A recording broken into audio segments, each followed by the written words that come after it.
জনসংখ্যার অর্ধেক নারী, সেই নারীদেরকে আমরা কর্মহীন রেখে আমরা কোনোভাবেই আমাদের এই বাংলাদেশকে আমাদের প্রত্যাশিত লক্ষ্যে নিয়ে যেতে পারবো না। এবং সেই জন্যই এই নারীদেরকে দেশনেত্রী খালেদা জিয়া যখন দেশ পরিচালনার দায়িত্বে ছিলেন, তখন আপনারা দেখেছেন উনি স্কুল থেকে শুরু করে ইন্টারমিডিয়েট পর্যন্ত মেয়েদের শিক্ষা ব্যবস্থা ফ্রি করে দেওয়ার ব্যবস্থা করেছিলেন। এটি ধারণা আছে আপনাদের? জি। আমরা সেই নারীদেরকে সেই শিক্ষা ব্যবস্থার ফলে, ফ্রি শিক্ষা ব্যবস্থার ফলে নারীদের একটি বৃহৎ অংশ আজ শিক্ষিত হয়েছে। কিন্তু সেই নারীদেরকে আমরা স্বাবলম্বী করে, অর্থনৈতিকভাবে স্বাবলম্বী করে গড়ে তুলতে চাই।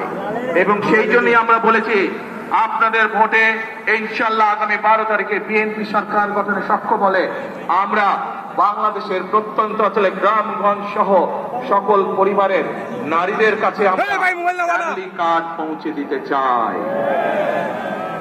প্রিয় ভাই বোনেরা, বাংলাদেশের